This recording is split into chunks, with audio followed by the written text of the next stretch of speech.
Senator Alyssa Slotkin of Michigan delivering the Democratic response to President Trump's address to a joint session of Congress. About 9 minutes, much of the back half talking about some of the same attacks against Donald Trump that Democrats used in the election, talking about threats to democracy and others in terms of what he was going to do. The flip side of that is the top of her speech talked about bringing America together. That was certainly not the actions speak louder than words perhaps, than Democrats in the chamber tonight. Back with Chris Stirewalt, Blake Burman as well. And that may be the point, Chris, right? That the way Alyssa Slotkin handled this compared to how Democrats in the chamber handled it, vastly different. Yeah, if the future of the Democratic Party looks like Al Green, they're in big trouble. If the future looks like Alyssa Slotkin, that's a path back for Democrats. That was in a very difficult medium that many people, we were talking before, people crash and burn. We can go through the litany of careers that were derailed trying to do that very thing. And she just did a superb job in doing that. And she emphasized Michigan, swing state, blue collar.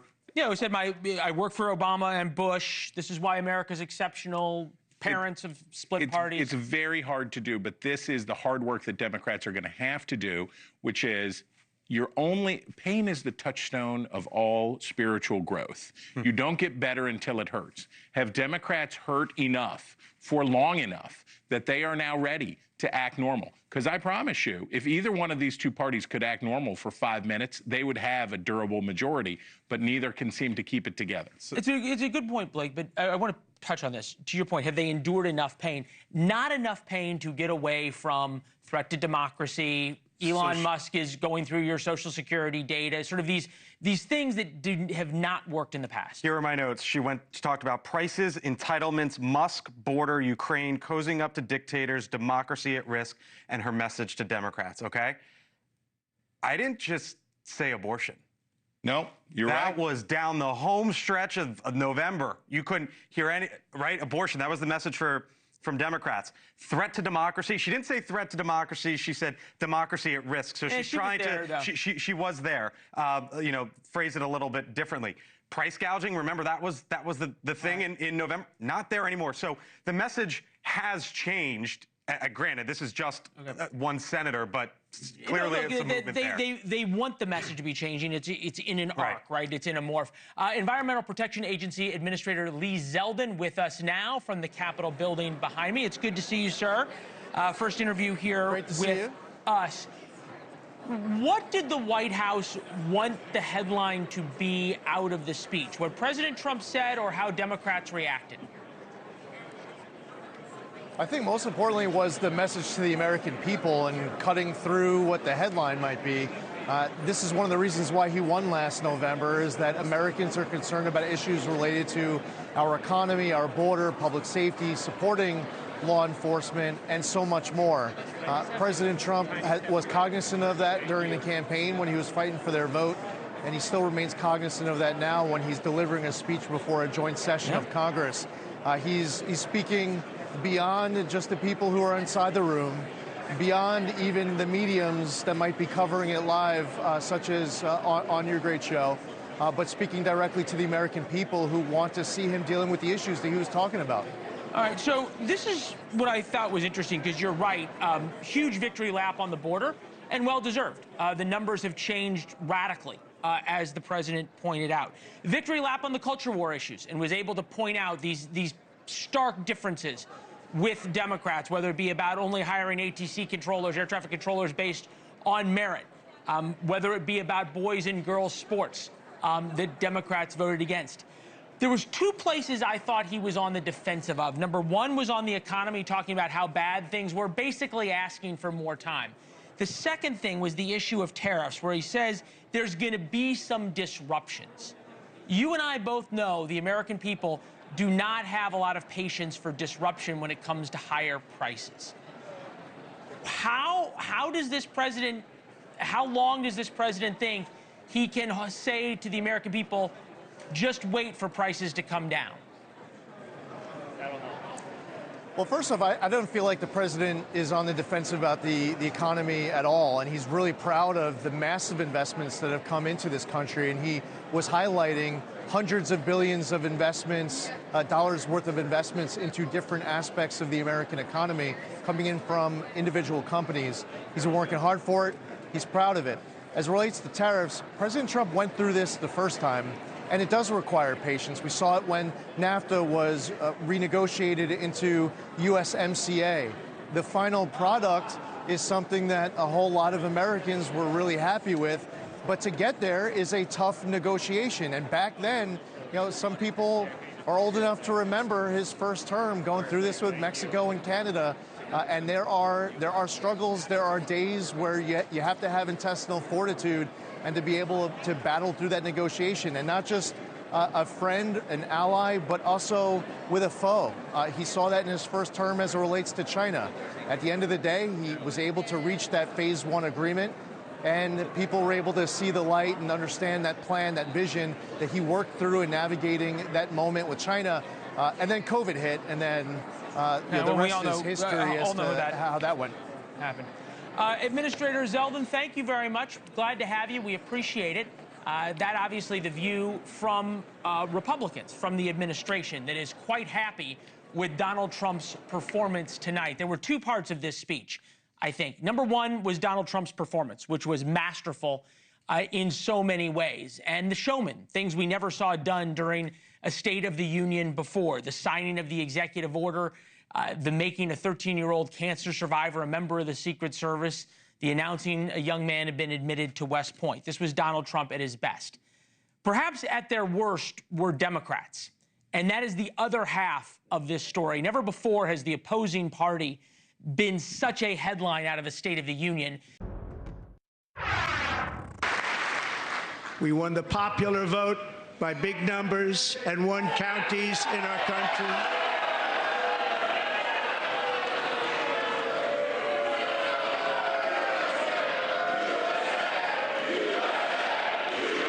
Mr. Green, take your seat. Take your seat, sir. Take your seat. Remove this gentleman from the chamber.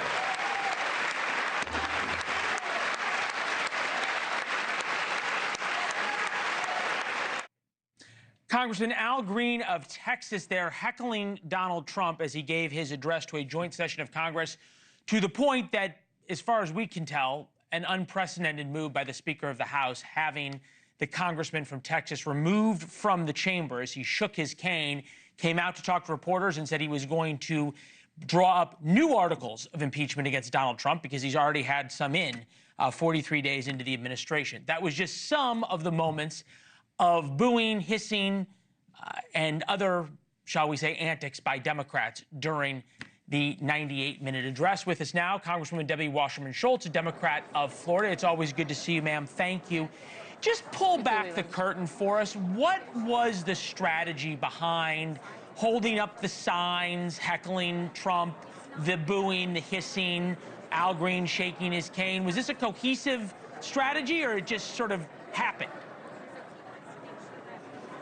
Well, Leland, when we listen to the big bowl of word salad that the Trump speech essentially was, if you comb through it, it was the biggest pack of lies that has ever been spewed in the House chamber for a joint session or a State of the Union address. And one of the biggest concerns that I know I had as a representative of the state with the largest percentage of seniors in the country was he obviously is signaling that Donald Trump, Elon Musk, and the MAGA extremists are coming for seniors' Social Security. First, they're closing the offices all across the country for Social Security, denying seniors access to get questions answered and benefits that they earned. Second, they're going to cut, eliminate 50% of the jobs. I get the talking points, and I understand it's worth talking about these This is not these talking issues. Points. It is, though. But hold on, you get to give them, but just answer my question This is something first. that Donald Trump What was did? the strategy behind holding up signs? There was no strategy. But is it? What would you rather? Right, but what's important in the chamber? That's what Democrats were doing. How is that helpful? And listened quietly, Leland. most of us sat and listened quietly to the president's speech, refused to stand for any of it or anything he said, because his speech, his remarks, his antics, his actions do not deserve our respect. There was no strategy. There was nothing decided. Some members made a decision to hold up some signs, but the overwhelming majority of Democrats sat stoically, listened to the speech. But more importantly, there's no talking points here. Donald Trump is coming for Social Security. You heard it here first. There's a reason he lied in his speech and said that billions of dollars had been found to be distributed to more than 100-year-old dead people. That has been debunked, proven to be completely untrue. He also, had the audacity to say that he had respect for law enforcement when he is the one that egged on the mob to attack the Capitol on January 6th, and law enforcement officers died. I appreciate it. I mean, okay, please. Hold on.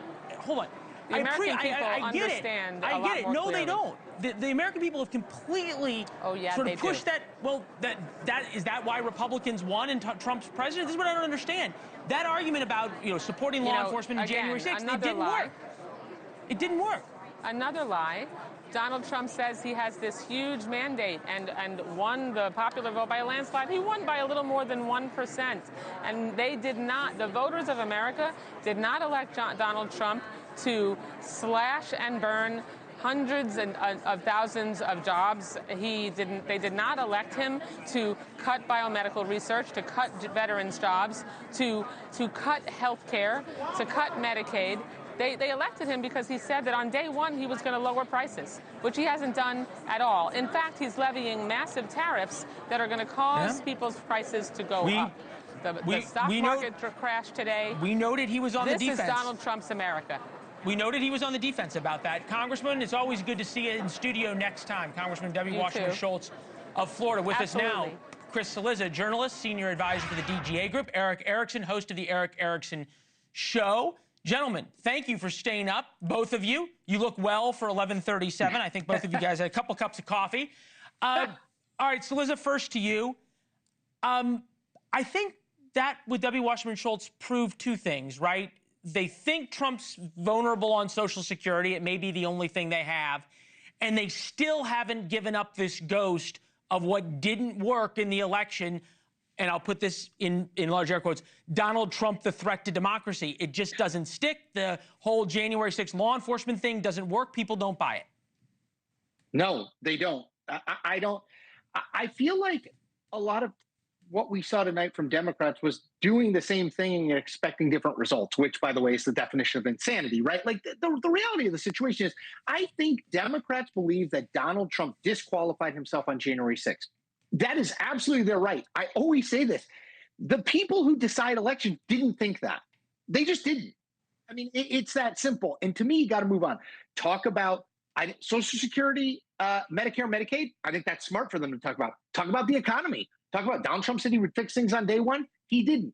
I wrote down, Leland, I'm just going to, these are my handy dandy Post-it note. Look, Donald Trump, I thought this was extremely effective by Donald Trump, and it will be a more effective speech when it is chopped up and shared on social media, which is the way that this speech was written to be done.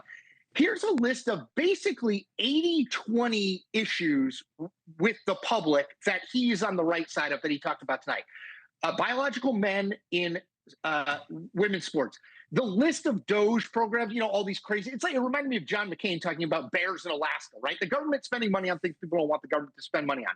The Social Security age thing, look, it has been debunked, but I don't think a lot of people are going to know that. Laken Riley, absolute winner in terms of honoring her and the undocumented immigrant who killed her. Wokeness in general. The executive order on the 12-year-old who was killed, renaming that nature preserve. The kid getting into the Naval Academy. It was just, look, the guy is a really gifted reality TV show star and producer, and that's what he did. Yeah. Look, the moments that were created were unlike anything we've ever seen, I think, in a State of the Union. And I'm a political nerd. If you think about these as episodes, the joint session of Congress episode comes out with two headlines. And I think, Cillizza, you hit the nail on the head when you talked about Laken Riley. That is the young woman who was murdered by an illegal immigrant. But for sanctuary city laws, would have been deported. Here's the moment.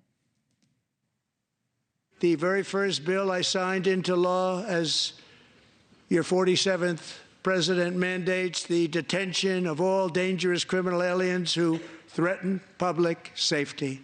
It's a very strong, powerful act.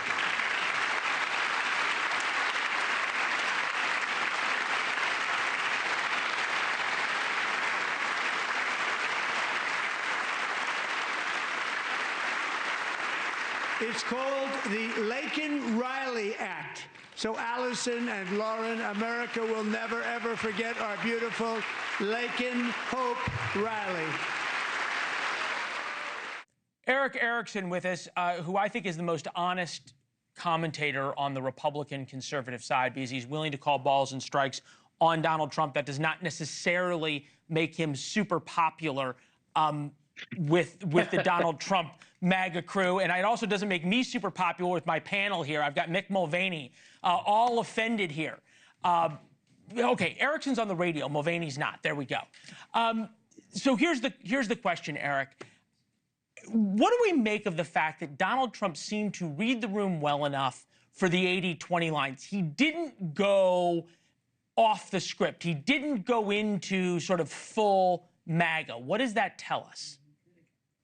It tells me, number one, he had a good speechwriter helping with the speech to try to hit those things, knowing he could give an awkward moment to the Democrats. And I got to say, and this to Chris's point, too, the Democrats have gotten very, very predictable. They're easy to be played and baited right now, doing the Al Green stand-up, the signs, even Elise Slotkin turning the last half of her speech into group therapy for Democrats on how to protest effectively. The Democrats don't yet recognize that Donald Trump did win the popular vote, and he's popular right now on these issues in their media echo chamber, amongst themselves and with their very largest donors, not to mention much of their base. They think they're on the right side. They think they're in the majority, and they're actually not. He is. And once they realize that, they'll be able to pivot. And until then, Donald Trump is playing them like a fiddle.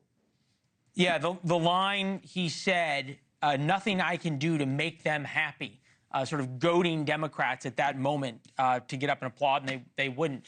Gentlemen, we sure appreciate your analysis. Thanks for staying up. Eric Erickson, Chris Cillizza, back to them throughout this week. We said that Mick Mulvaney is here on the set, and he is. That and also some new reporting. Yeah, there he is, live and in person. When we come back, and this is important, how the White House is spinning this, because a number of the lines in that speech were designed for the morning shows tomorrow. You're up late, may not make the morning shows. We're going to tell you what's going to happen when we come back. All right, welcome back. 11:47. Donald Trump finished about an hour ago the longest State of the Union joint session of Congress address in America's history. NewsNation's Kelly Meyer live at the White House. I'm thinking, Kelly, from your sources, they're doing cartwheels tonight on their way to the bar to cheers themselves for probably something that went about as well as they thought it could have. And I've been following along with some of the White House officials' Twitter accounts, X accounts, and them posting throughout the night, talking a lot about what you were mentioning earlier about Democrats not standing to clap for things. The chief of staff, deputy chief of staff, listing off in a thread the things that he said Democrats weren't standing for. The first he said was, quote, USA. We know that the president returned here to the White House a short time ago. He didn't stop to talk to reporters, and we haven't heard yet the official readout of what the White House is saying. We know or expect a briefing tomorrow to talk about this, too, to kind of take that victory lap. But then on the other side, there's the talk about the economy. He brought up the cost of eggs. He brought up former President Biden about a dozen times, as many as a dozen eggs, and really focusing in on how he's going to handle that as we are talking about this trade war with China, Canada, and Mexico. So that part of it still to be determined. But right now, the White House really focusing on the Dem reaction, the Democratic reaction, as well as them leaving the speech and kind of focusing in on that, Leland. All right, Kelly Meyer, thank you very much. Back now with the panel, Blake Burman, Chris Stirewalt, adding in Mick Mulvaney, former chief of staff to Donald Trump. Want to play one of the moments that Democrats are getting challenged over for not standing, and that is the moment with the 13-year-old cancer survivor. Take a listen. DJ and his dad have been on a quest to make his dream come true, and DJ has been sworn in as an honorary law enforcement officer actually a number of times. The police love him, the police departments love him. And tonight, DJ, we're going to do you the biggest honor of them all. I am asking our new Secret Service Director, Sean Curran, to officially make you an agent of the United States Secret Service. And there's Sean Curran, who walks down and presents the credentials. Like, there's nobody who does this better than Donald Trump.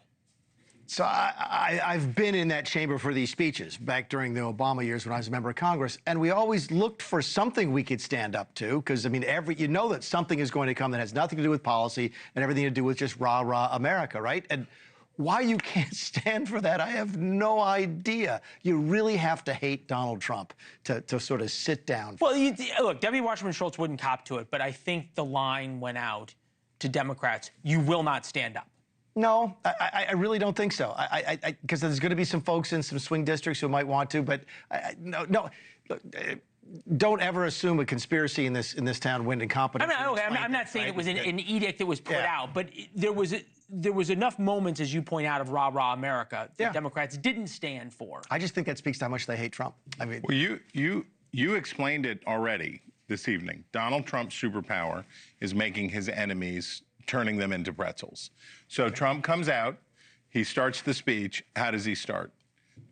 Dumping out hot garbage in the laps of Democrats. I beat you, you're the worst, you're terrible, boo, and gets the Democrats to freak out. Now, I suspect that Congressman Green probably had it in his mind that he was really. You think that he was prepared to make a spectacle of himself, because you saw when it was time to throw him out, they were like, "Well, come on, you can just sit down," and he was like, "No, I need to be thrown out. I need to be thrown out."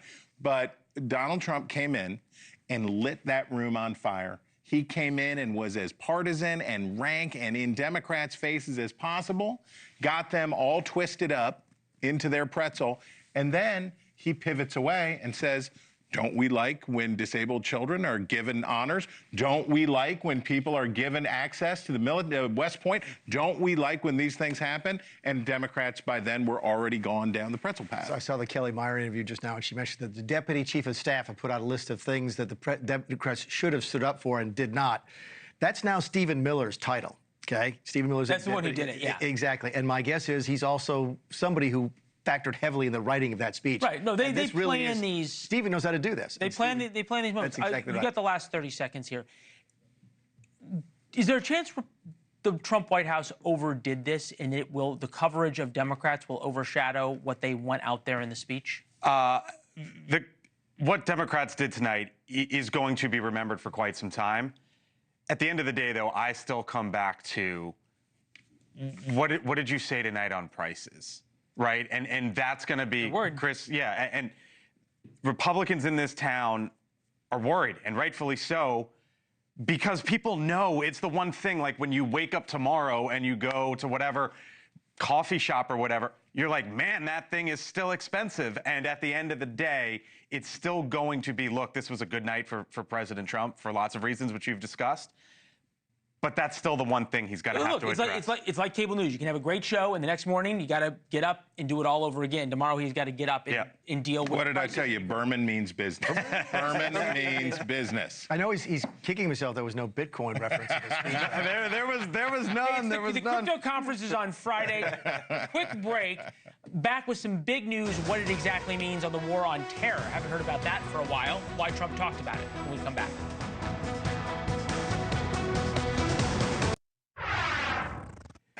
There are dozens of things that Donald Trump said tonight that, but for the dozens of other things he said, would be the #1 story. So what have we not talked about, as we will go around the panel quickly, that would be the lead of any other joint session? Ukraine. Ukraine? Yeah. I agree 100%. I agree with Brother Blake, who points out that it's prices, prices, prices, and the economy, economy, economy.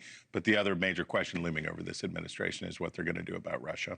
It sort of seems, though, that, right, Zelensky apologized. This is the episode where Zelensky apologizes. Trump reads the apology at before Congress. I accept the apology. Now we can negotiate. I'll answer your question in a slightly different way. We were talking about this during the break, but the president revealed tonight during the State of the Union, it wouldn't lead any other State of the Union, but it would lead sort of any other day, that he spoke to the executives of the big three auto companies today, right? And when you think about tariffs going forward and that industry, you got to wonder what that conversation was like. Because some of the cars that they're making are crossing U.S., Mexico, and Canada borders 7 or 8 times in the process, because the part is made here, goes there, is assembled there, comes back here, back and forth. I especially like the arm gestures of how the car. That's how you make a Leland. That's how you make a car. Don't you know? That's Mexico, and then Canada's up here. You know how it goes. Could not have done it without all of you. Burman, Stirewalt, Mick Mulvaney, thank you very much. Morning America, 6 a.m. I'll see you tomorrow night.